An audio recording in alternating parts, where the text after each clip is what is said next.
So it's a tremendous pleasure to welcome you to Professor Ross Fitzgerald's inaugural lecture. I'm particularly pleased to welcome his parents, Professor Ray and Joy Fitzgerald from Wicklow. Where are they? You're very, very welcome. And I'm delighted to welcome his wife, Chiara, and sons, Callum and Sam. You are very welcome indeed.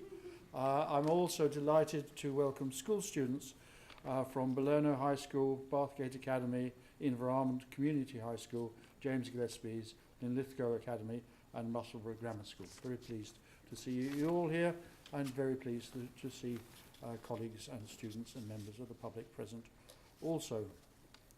Ross started his academic career in Trinity College Dublin with a BA in microbiology and subsequently doctorate in molecular microbiology. He then worked as a research fellow in Trinity, went off to Montana for a couple of years, worked there, came back to Trinity, and then in 2004 he joined the University of Edinburgh. In terms of career, spectacularly successful, and now we are celebrating his chair.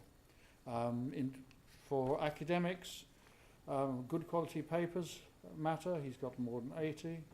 Something that matters enormously is bringing the new generation of researchers, and he's been principal supervisor for 16 postgraduate students, served on the editorial board of 7 journals, and this is a sort of really mundane esteem indicator that only people with spreadsheets like Sir John and myself are concerned with.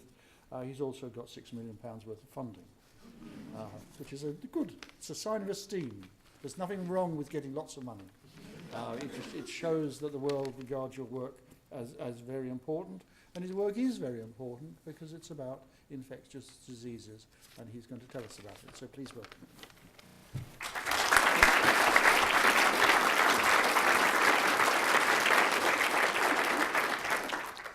So, principal, head of college, learned colleagues, family and friends, high school students and members of the public. Thank you very much for coming along this evening, giving up your time to attend my inaugural lecture. It's nice to see so many people here. As Sir Tim mentioned, I'm very pleased that my parents could join us today, coming all the way from the wilds of Wicklow. And my wife, Ciara, and my 2 boys, Callum and Sam.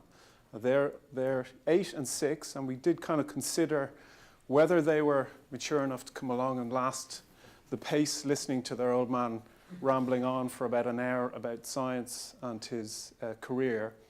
They don't really listen to me at the best of times. But we decided that they were perfectly mature enough and that there really wasn't any risk. And we've promised them that we will take them to a famous institution in Peebles after the event, which is Franco's Pizzeria. So at least if I don't hold their attention, that hopefully will.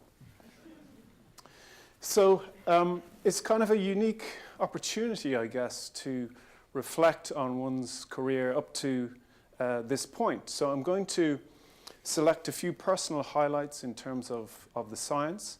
But I'm also going to then identify a few kind of what I think are formative events or moments in my career and previous to that. And also identify a few individuals I think have influenced me along the way. So I'm going to embarrass my parents first up here. This is a picture going back about 20 years now. So the last time I wore academic robes when I graduated with my PhD from Trinity College in Dublin. And I suppose this photo just kind of highlights the support that I've always had from my parents. And they've pretty much supported whatever endeavours that me or my siblings, my brother and my sister have undertaken. The vast majority, at any case, I would say. And so my mother trained as a nurse, but she would probably admit that wasn't her calling. She's very much interested in languages. She has a degree in French, and she's also worked as a freelance journalist and a creative writer as well. So I think my interest in the written word, and that's what I seem to spend a lot of my time doing, is writing these days, comes from her. And then my father is a retired pediatric surgeon and an academic, and I think the science and the academia side comes from him. So I think very much Mendelian genetics at work here, although I think that it's nature and nurture. They've been very supportive emotionally and also practically, I think, over the years. So I'm pleased that they can be here to hear my inaugural lecture. So I'm going to take a step further back in time to my school days. And I don't know, perhaps it was a portent of my future Scottish influence, but I went to St Andrew's College in Dublin. And I had a pretty good time there. I came out relatively unscathed, I would say. I did reasonably well academically, and I played a lot of rugby and cricket when I was there. The quality of teaching I wasn't hugely enamored with, although I did have a couple of teachers that I really respected. So one was Mr. Agnew, who was my English teacher, and he was quite a bit of a disciplinarian, and had a very kind of dry sense of humor that you either got or you detested. But I kind of got it, so I liked it. And he was a good English teacher, and he knew the language, and particularly in terms of poetry, he knew his way around a poem. And one particular occasion, which I'll always remember, was when I was supposed to have an essay assignment and I had a pretty good excuse for not completing this assignment, because I was sadly attending my grandmother's funeral the day before. This is when I was about 13. And I went to him the next day, and I apologized and said, unfortunately, I didn't finish my essay, and told him the reason why. And in his kind of Northern Irish lilt, which I won't put on, he said, oh, okay, well, tell her not to do it again. Which I kind of saw the funny side of it, thankfully. And then, so I liked Mr. Agnew, and then I also liked Dr. Fruin, who's my biology teacher. And he was really an inspirational teacher, I think. He went way beyond the curriculum to try to bring biology to life. So he did things like he'd tell us to bring in a sample of our own urine into biology class, and we do various tests on the urine, such that one poor chap actually found out that he had type 1 diabetes in his second year biology practical class. But he also, I think, was the first person who introduced me really to microbiology. So at a very early stage, he had prepared agar plates, and we got us sampling ourselves in the environment for various bacteria and microbiota.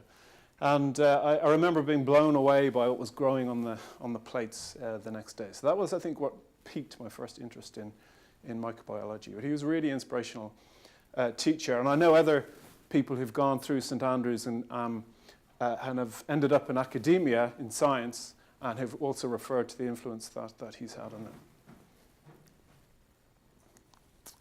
So at the end of my school days, I had to decide what to do next. So I had discussions with my parents about where I should go to university and what I should do. And my dad said well, you can go anywhere you like in Ireland. If you want to go to Ireland, you can go anywhere you like, as long as it's Trinity College Dublin. So I went to Trinity College Dublin. I think he was only half joking when he said that. So I have a couple of images here of Trinity. So this is the long room in the library in Trinity, where some of you may have visited. It's open to the public. The Book of Kells is there. It's worth a look.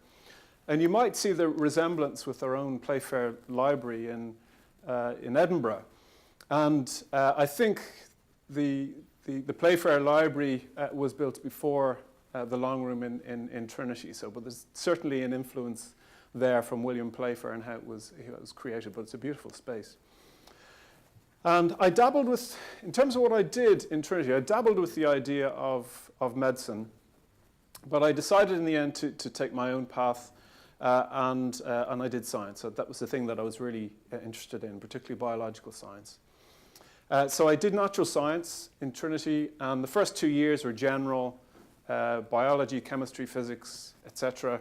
And then I chose what to specialize in. And I was really interested in microbiology at that stage. And so my last 2 years were spent in this building here, which is the Moyne Institute for Preventive Medicine.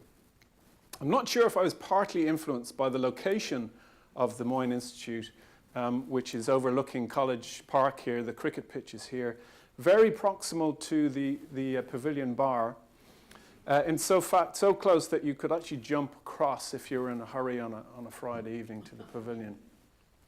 And you have the rugby pitch over this direction behind these people. So everything that you needed really was in a very close space there.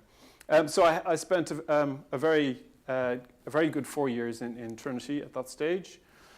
And there were actually a number of Scottish academics who were working in the Moyne at the time. John Arbuthnot, who would become Sir John Arbuthnot, who became Vice Chancellor in Strathclyde and then became President of the Royal Society of Edinburgh, was head of department just before I arrived, and he'd recruited several other Scots onto the academic staff, including Peter Owen, who worked on bacterial cell envelope proteins, Angus Bell, who was a parasitologist who actually came through the Med Micro degree course in Edinburgh, and Cyril Smythe then as well. And Cyril had quite a big influence on me, I would say, in my undergraduate and postgraduate years, it turned out. But he was acting head of department when I was there. And a very interesting character, Cyril, very sociable chap. And he would throw these amazing parties for undergraduates in his house, which is just outside Dublin. So we'd have the entire junior sophistry class or senior sophistry class on separate occasions out to his house. There's about 24 students. And he would prepare them for days beforehand, that 5 or 6 course meals and different wine with every course. And he'd also done a postdoc in Sweden himself, and he was very taken with Swedish culture. So he'd actually built an extension on his house specifically to house his sauna. So the sauna would be on at the same time, and these parties were very extravagant and very sophisticated, I think, to an undergraduate like me. And tickets to his parties were very hotly sought after. So I'm not sure whether that was influencing me, but I decided to do my final year project in his laboratory. And this is the title of the project. So for those of you who think I've just worked on staph my whole life, I actually cut my teeth on E. coli. And so this says, can glycolipids form receptors for enterotoxigenic E. coli CS2 fimbriae? I think anytime you see a thesis report in the form of a question, you should automatically be suspicious about the strength of the conclusions that could be drawn from that study. And I think it's fair to say that E. coli and I didn't really hit it off that well, I'd say. So the answer to this question is no, not in my hands. So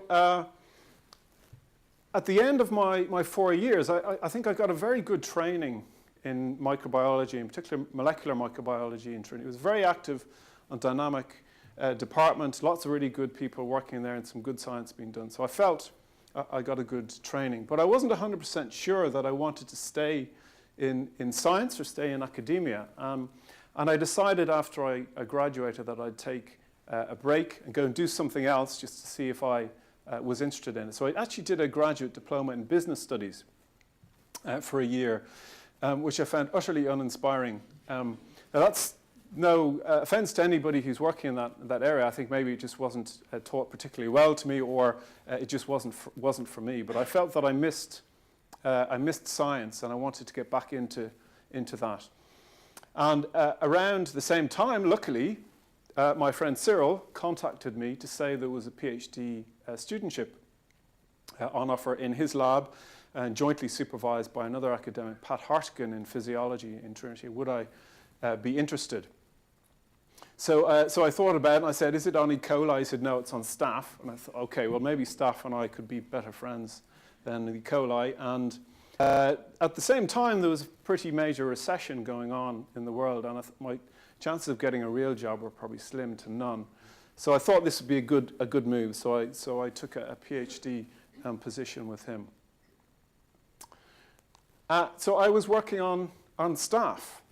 And so by way of brief introduction to staph, we're mostly used to seeing these kinds of headlines in the UK, although thankfully not so much in the recent past.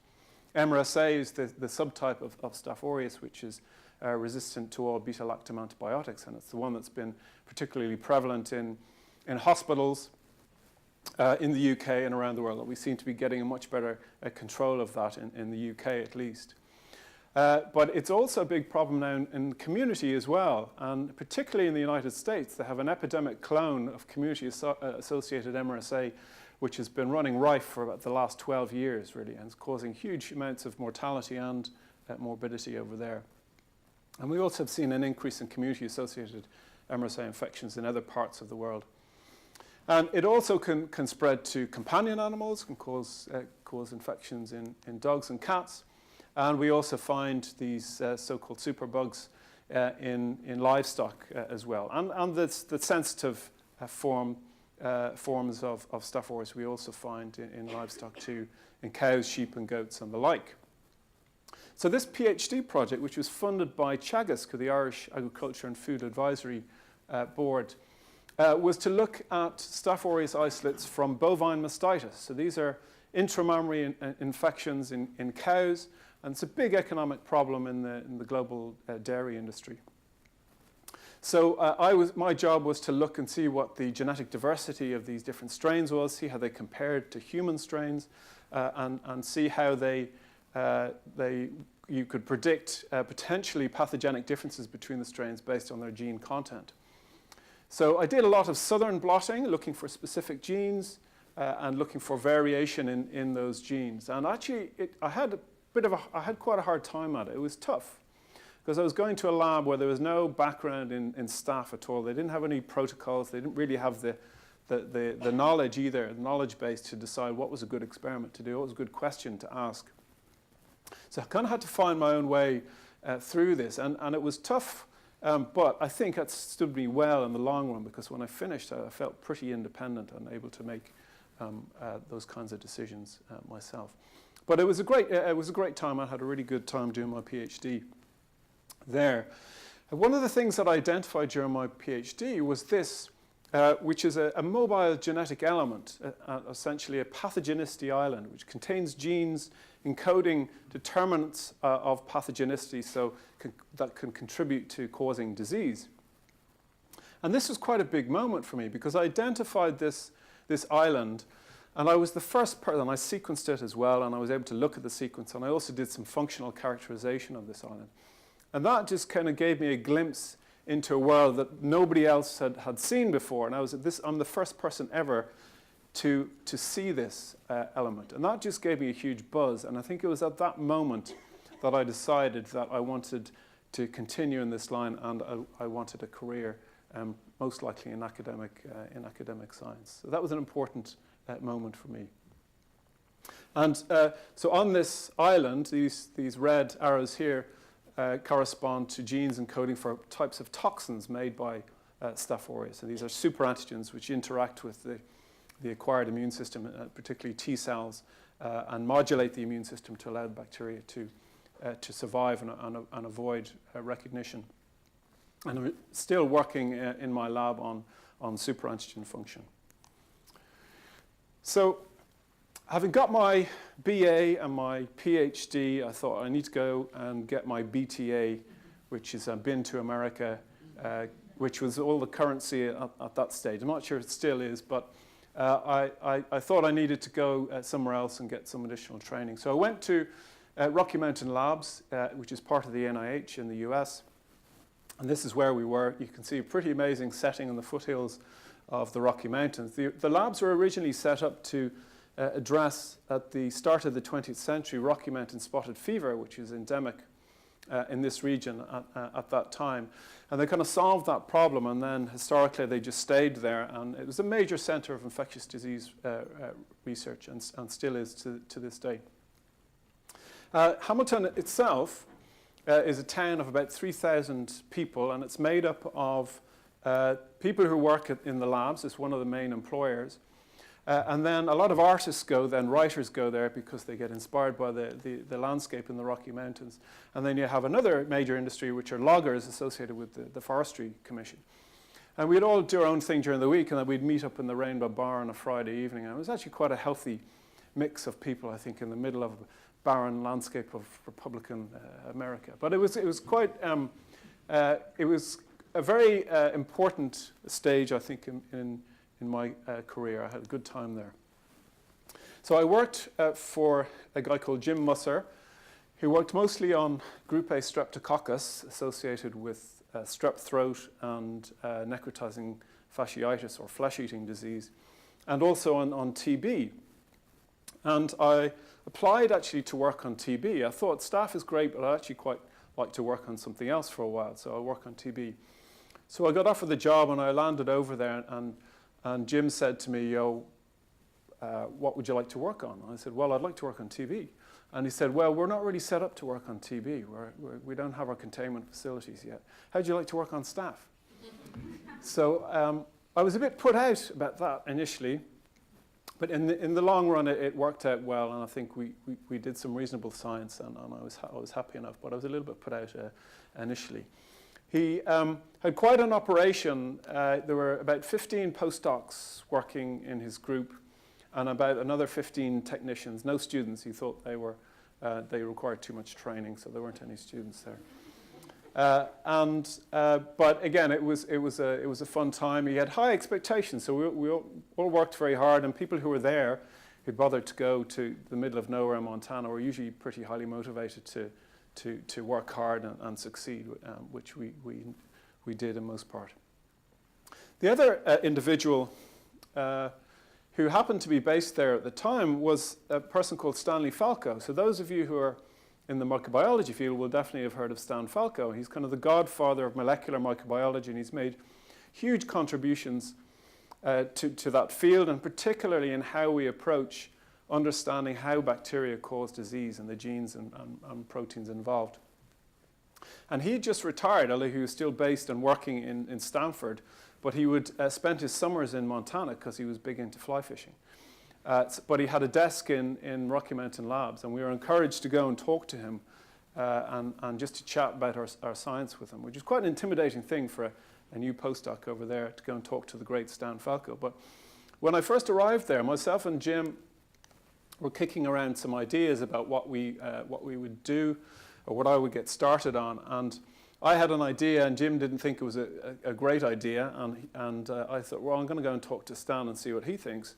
And I went to talk to him, and he said, I told him about the idea for the project, and he said, oh, I think that would be a kick in the pants. And I didn't really understand what that meant at all. It didn't sound terribly good, but actually, but I was too embarrassed to ask him what it meant during the.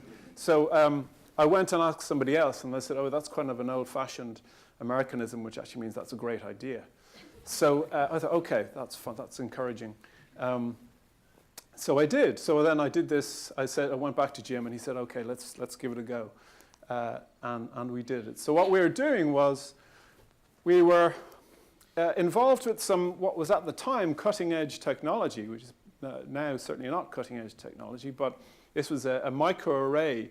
And what we would do is, we had a small number of genome sequences for bacteria at that stage, so we could look at the genes in those genome sequences. We could design primers and amplify those genes and represent them on these glass slides. And then we could take other bacterial strains, and we could hybridize them to the glass slide, and we could compare the gene content of your test strain and compare it to the reference strain. So it give you an idea of the gene content of the bacteria, at least in the context of what was on the glass slide. And this worked very successfully. And it gave us some biological insights into the emergence of methicillin-resistant strains. We found that actually this had happened on multiple occasions, rather than a single clonal expansion, as has been thought. And we also had the first clues about the structure of the Staph Aureus genome. We found that about 80% of the genes in Staph Aureus conserved across all strains, and the rest are strain-dependent and probably code for things like resistance and virulence and other genes involved in contingency functions. So this project worked out quite well, and we got some media interest in it as well. So overall, my time in the US was very successful scientifically, but I felt after a while that I was ready to come back and start looking for my own independent post. And so I came back to Trinity, and Tim Foster was there, and he'd been a former lecturer of mine, and he was working in the staph field, and very much a pillar of the staph research community. And he worked on a particular set, a particular family of cell wall associated proteins, and did so very successfully. And Tim thankfully took me into his lab to work as a postdoc, but at the same time gave me some freedom to apply for lectureship, faculty positions elsewhere, and also to apply for funding and perhaps to get my own fellowship post. And so that was great. And Tim has always been extremely supportive of me in my career. I know he's kind of working behind the scenes on several occasions, making sure things are moving smoothly. And this is me and Tim at a conference in Hong Kong a few years ago now. It was a veterinary dermatology conference, actually. We weren't really interested in very much of what was going on, so we went sightseeing instead. And so just very briefly, what we were doing was working on this family of cell wall associated proteins in the context of how they interact with human platelets. So what we were able to do was show that, identify several different Staph aureus proteins that mediated binding, usually through a cross bridge, either fibrinogen or fibronectin cross bridge, with an integrin receptor on the human platelet. And then you got activation of the platelets, followed by aggregation. And what we found was that actually you needed specific antibody for this process to occur. Without the antibody, you didn't get cross-linking through the Fc gamma receptor, and you didn't get any aggregation. So you actually needed to have antibody which was specific to the bacterial ligand of interest in order for that process to occur. And actually, we all have circulating antibodies against Staph aureus, because many of us are colonized with Staph aureus, and we have all been exposed to Staph aureus at some point in time. So I kind of moved away a little bit from the population genetics and do some basic host-pathogen interactions, which was really good for me, I think. And I'm still working in my group. We have one or two people who are still working on cell wall-associated proteins in staph. So I was applying for jobs, and I was particularly interested at the time in thinking about heading down to Cork. They had a very strong microbiology department in University College Cork at the time. And I applied for a lectureship position down there. I didn't realize, I was probably a little bit naive, but back then, and probably still now, there's a bit of a siege mentality in Cork, to be honest, and they like to think of themselves as the People's Republic of. And in UCC at that stage, they tended to recruit people from within. So if you weren't from Cork, you didn't really have much of a chance. I'm sure it's all changed now. It's not like that at all. But I think at that stage it probably was. But I applied, and I was unsuccessful in getting a lectureship there. But I applied for a fellowship through Science Foundation Ireland to actually bring my work and set up a laboratory in Cork, and they're very happy to accept my funding. So I was offered that fellowship, that grant. I was successful in getting that grant, which would give me 5 years funding plus a couple of positions. But at the same time, I got offered a position in Edinburgh. And it was Tony Nash here, who it's great to see Tony here as well this evening. Tony sold me this fantastic vision of infectious disease research in Edinburgh and how dynamic it was. And at the time, there was plans for an actual centre for infectious diseases.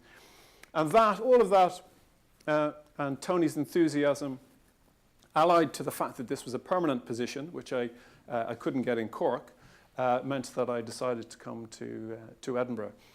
And just in passing, really, I mean, Tony was a virologist and I'm a bacteriologist, so we didn't get a chance to collaborate very much. But we did get, just before he retired, we got a chance to work together on a project, and we edited the latest version of MIM's Pathogenesis of Infectious Disease with Bob DL. And this, for microbiologists, at least when I was an undergraduate, this was kind of the Bible that you would go to if you were unsure about something, and it would point you in the right direction of papers for further information. So it was a real pleasure to work with Tony on this project. So when I came first to Edinburgh, I went to Teviot Place, and then a couple of years later, we went to the Chancellor's building, and they're both great places to work. Lots of bacteriologists floating around. And then after a period of time, David Hume came knocking on the door and invited myself and David Galley out to the Roslin Institute. And he's difficult to say no to, David, as many of you will know.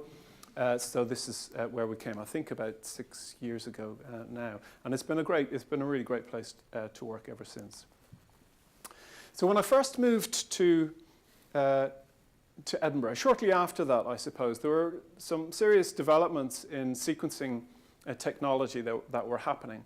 So whereas previously it may have cost hundreds of thousands of pounds and several years to sequence a bacterial genome, now we had new technology which was very rapid, not quite as expensive, although still in the early stages, still relatively expensive compared to today's prices at least.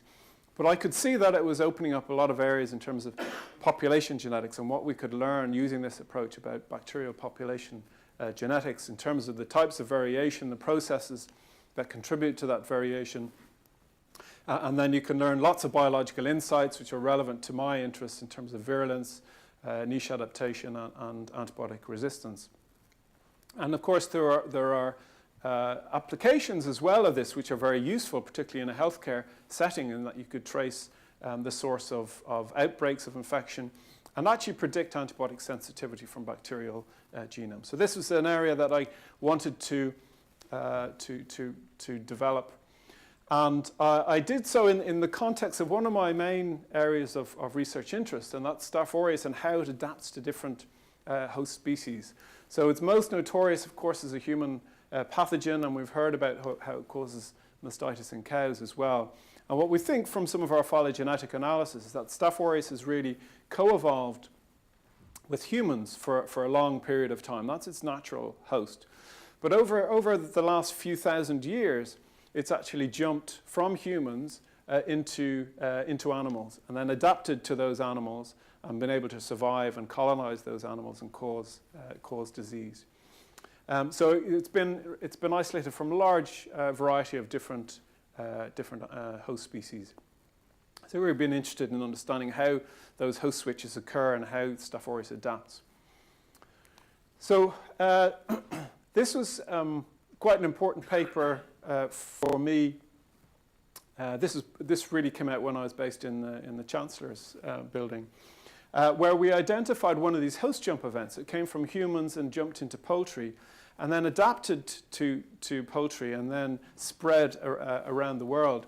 And this is Bethan, actually, who was the PhD student who did this work, and she's posing for the media here, or at least Nari Russell from the Roslin Institute. But this was a very, very exciting time when this paper came out. But essentially what we did is we found that this particular clone of Staph aureus was found everywhere we looked around the world, with the exception of Australia, actually, which had a livestock blockade until the late 1990s.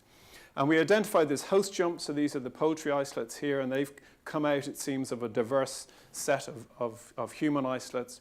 And then importantly, the poultry clade has adapted to poultry by acquiring mobile genetic elements, such as the one that I referred to before, which we found in bovine strains. And this has allowed the bacteria to adapt. And then they've been spread around the world, and we speculate, and we speculate in the paper, that this is due to the limited number of breeders and producers of poultry stock, which send their stock around the world and taking these commensal bacteria, which then opportunistically cause infection. So this got quite a lot of media interest at the time, and within a couple of hours of this an article on the BBC going out, had an email from somebody from a chicken production company, who shall remain nameless, in a kind of a semi-threatening manner, saying, did I realize that this paper would be used to misrepresent the poultry industry? I did actually then respond to him and say, well, I'd be happy to work with you and we can investigate this further together. But he declined the opportunity, I think. We also were interested in another clone. This is a livestock clone of Staph aureus, which we noticed, this is associated with cows. We noticed some increased reports of human infections caused by this particular subtype of Staph aureus, which we hadn't noticed before. It's thought to be bovine specific. And we thought, right, we will carry out a whole genome sequencing approach, reconstruct the phylogeny. So this tree really just shows the diversity of strains of Staph aureus that belong to this single clonal complex. And what we identified was that most of the diversity is represented by livestock strains, so this is in blue here. But the human strains that we identified belong to two different subtypes within the clone. And we could then predict that there'd been at least 2 independent host jumps from cows into humans, followed by readaptation to humans and spread among human populations around the world. So for the first time, we showed that livestock could represent a reservoir for new strains which could spread in human populations. So that was quite fun. And then this work came out last year, and this is in collaboration with my friend Jose Penades, who's based in Glasgow. And we used rabbits as a model because rabbits are a natural host for Staph aureus, and in fact, specific clones cause epidemics in rabbit farms. And what we did was trace the evolutionary history of these strains, and again found that it was likely to be a human to rabbit host jump event followed by adaptation. But in this case, there was no mobile genetic elements identified, but we found a single mutation found in this gene encoding for a membrane protein known as DLTB, which was sufficient and required to cause disease in rabbits. So if you introduce this mutation into the human strain, then you could infect rabbits in a subcutaneous manner. And if you reversed this mutation in a rabbit strain, that strain could no longer infect rabbits. This is one single nucleotide, showing the kind of exquisite ability of bacteria to adapt to new, quite distinct host environments. This is just to see if my boys are awake, and I think they are, and tell them what's at stake this evening. So moving on. The other environment that we were interested in exploring in terms of bacterial adaptation was the hospital setting, because as I mentioned, hospital-associated MRSA has been a big problem over the last 20 years, not so much in recent years. And there are 2 major clones in the United Kingdom, known as MRSA 15 and MRSA 15 and 16. And we were involved, we led on one of these studies, and we were involved in the other study, looking at the origins of these clones, where they came from, how they adapted to the hospital setting, and how they spread within the UK, and also how they spread more broadly around the world. Here's another one of these phylogenetic trees. What I just want to show is this clade here of isolates. Each of these branches represents one of these hospital-associated strains. Comes from a clonal complex which consists of several other epidemic clones. So this is the hospital-adapted clone. These ones tend to be more associated with the spreading in the community. But what we found was by essentially looking along the branch of the tree, which led to the emergence of the hospital clade, that we found acquisition of antibiotic drug resistance to different classes, as one might expect. So high selective pressure of antibiotics in the hospital setting, and these bacteria have adapted to that environment. But at the same time, we observed mutations in genes coding for pathogenic functions and regulators of pathogenic functions in the bacteria. So while acquiring antibiotic resistance, it seems there must be some kind of fitness cost, energy cost to the bacteria, so they lose the capacity to make some proteins which are probably quite expensive to make. And the reason they can get away with it is because they're in a hospital, and their hosts that they're naturally infecting are immunocompromised, and they probably don't have to be as nasty or as virulent as they would in infecting otherwise healthy individuals. And we never saw isolates causing infections of this particular clone outside the hospital setting, again, consistent with that. The other thing that you can do with these trees then is you can try to infer how they've spread around, or in this case, the UK. So we have the location of each of these, the isolations of each of these strains here, listed along here. You don't need to be able to read it. But using some Bayesian statistics, we can try to infer what the ancestral state was, which would possibly indicate where these strains had come from. And what we were able to do during this analysis was show that hospitals in large population centres acted as hubs for transmission. So typically London and Glasgow were the two main hubs. So it seems it makes sense, I guess, that people go or refer to these major hospitals, and then there's some mixing going on in transmission, and then the strains, these people go back to their communities and they bring the bacteria with them, and then they spread in these local communities like so. So we can get some useful information about the spread of bacteria. And this is from the other MRSA15 clone. They've just got a nice Google Maps sequence here showing how, predicting from the genome sequences, that it likely emerged in the Midlands of the UK in a place near Kettering, where they happened to have a trial of fluoroquinolones, which were being tested at the time. And fluoroquinolone resistance, or acquisition of a mutation conferring fluoroquinolone resistance, is thought to be one of the major triggering factors for the expansion of this particular clone. And that happened, it seems, and then it spread out across the UK into Scotland. And actually, you're not showing here, but it spread out across the rest of the world as well. So quite powerful techniques for understanding how new strains emerge and spread. So the last really bit of science that I want to talk about is this paper that came out a couple of years ago from my group. I had been collaborating with Giles Edwards, who was head of the MRSA reference lab for Scotland. And he also happened to be the head of the Legionella reference lab. And he contacted me after the Legionnaires Disease outbreak in Edinburgh back in 2012 to ask, would we like to get involved in sequencing the strains to see if that would give any clues as to the origin of the strains. So of course we were delighted to do so. So very briefly, Legionnaires disease is severe pneumonia associated with inhalation of Legionella bacteria from an environmental source, so typically industrial cooling towers or other man-made water systems. And there are risk factors for this again. So it tends to be older males who've had respiratory damage, who smoke too much and drink too much. And there's no known person-to-person transmission. It seems to come from the environment. So going back a few years to 2012, there's a few things going on in Edinburgh. I'm not inferring Her Royal Highness's any direct link to the cause of the outbreak here, but it was her Golden Jubilee, and we had a bank holiday, so lots of people were enjoying the fine weather that was going on in Edinburgh at the time. Hearts had won the cup, and they were all had an open-top bus ride through the city.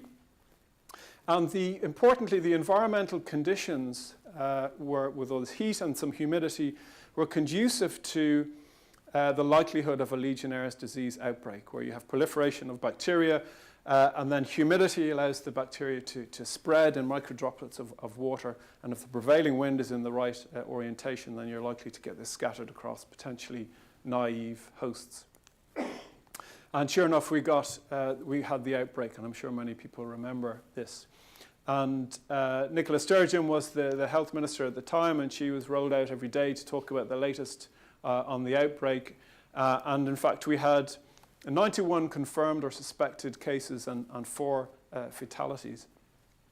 And there was one particular strain which was associated with this, which we might expect from a single outbreak. And this is amazing what you find online. I didn't put this together, but this is the alleged sources of or suspected sources of the outbreak. This website has since been taken down, and I should say that there is no further criminal proceedings being taken against any of these companies. So they represent this distillery here, so they make whiskey.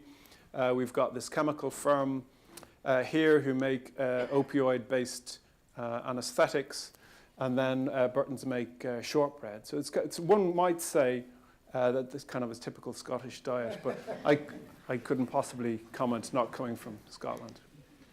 So we sequenced the isolates and compared them to other isolates which were not related to the outbreak. And they all, or the vast majority at least, clustered together, as you might expect on this tree, suggesting they're closely related. But if we look a bit more closely just at these outbreak-associated isolates, this is another type of tree which just shows the variation between these different strains. And actually, we found 4 different subtypes represented amongst the clinical isolates that were taken from these patients, which was quite a surprise. And there was quite significant variation between these different subtypes, and certainly not too much variation to have accumulated during the course of the outbreak. So we were able to conclude from this that actually these strains had been in existence, had been evolving and proliferating in an environmental reservoir for months, if not years, prior to the outbreak happening. And unfortunately, they weren't able to isolate any viable bacteria from any of the suspected sources. And so therefore, they weren't able to make those links. But even if they had, I think it would be very difficult to pin the outbreak on one single source, because you have so much variation among the infecting isolates, including some subtypes which were associated with a single, multiple subtypes associated with a single patient. So I think that the main reason being that they couldn't isolate any viable bacteria from the sources, but I think our work kind of confirmed that this is going to be a very challenging thing to actually identify a source. The other thing I just wanted to mention in passing was the genomics is very useful for tracing outbreaks and understanding pathogenesis and how it causes disease, but we're also interested in my group in trying to develop ways to prevent disease. So we have a couple of different vaccine-based projects looking at bovine mastitis, but also canine pyoderma, which is caused by another species of staphylococci known as Staph Aureus intermedius. So we start from the genome, comparing genome sequences to predict antigens and conserved antigens found in all strains, and then look to see if these might be expressed during an infection, and then testing these antigens to see if they offer any protective efficacy against infection. So we have a couple of ongoing projects in this area. So if I can try to summarize a general theme for this work, I mean, I suppose thinking about this, I mean, we've really only been around for the fraction of the time that bacteria have on this planet, 3.4 billion versus 200,000. And actually, it's only really in the last 13,000 years since domestication where we've had more opportunities for cross-species transmission events between humans and animals. So there's been, as we've shown and others have shown, there's been a lot of toing and froing. And even in the last 20 years, there's been a huge amount of bacterial evolution which has occurred due to the human impact in terms of intensification of agriculture, industrialization, globalization, and of course, antibiotics, both in the healthcare and veterinary settings. But I guess what's really clear is that there is a remarkable versatility of bacteria to adapt to pretty much any insult that we can throw at them as humans. And this one thing's for sure, they will outlive us by many, many years.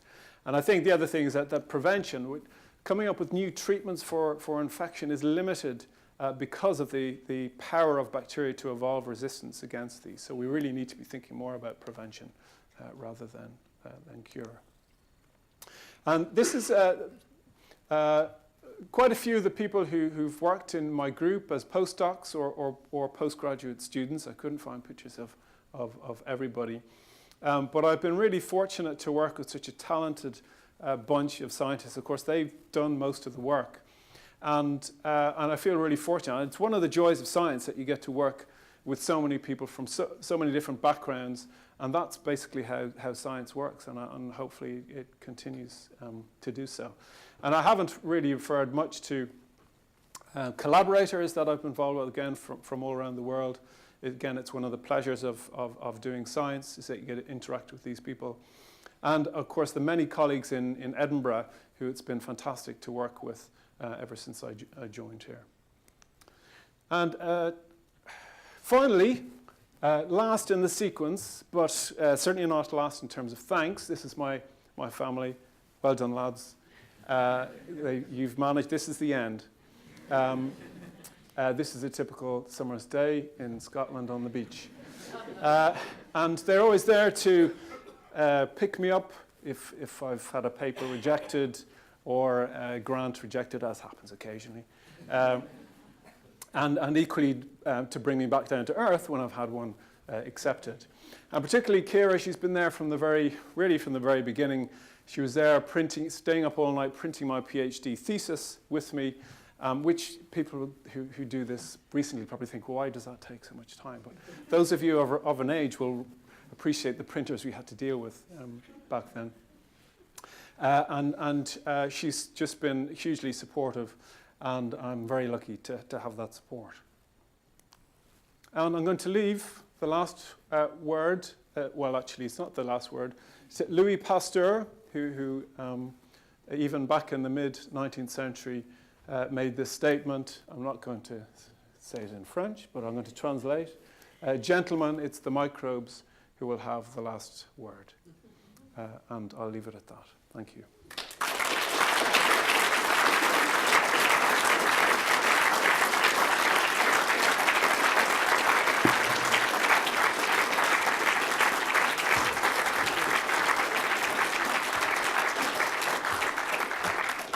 Well, it's just an enormous pleasure to propose a vote of thanks. That's what, those of you who aren't professors yet, that's what an inaugural lecture should look like. You had a personal narrative, it went through time, and you had in parallel a scientific narrative. And as Ross got older, the science developed, the machines got more powerful and cheaper, and there was a very, very nice intertwining of those two things. Something that was very clear, and it was clear in the penultimate slide, was the way that Ross is determinedly acknowledging and saying thank you to everybody, his family, his students, the people who inspired him. And again, if you want to do really well, I would encourage you to follow that as a model. It's partly to do with humility, it's partly to do with rationality. You can't really say thank you too often to too many people. And two more things I would really comment on in this inaugural. I like the humour. There's very nice touches of humour. And the other thing is, it's really quite nice if you do something that's important. And we can't be in any doubt, any of us who ever go into a hospital or walk next to a brewery or whatever, we can't be in any doubt at all that the work Ross does is really important to every single person in this room. So let's thank him again. Thank you.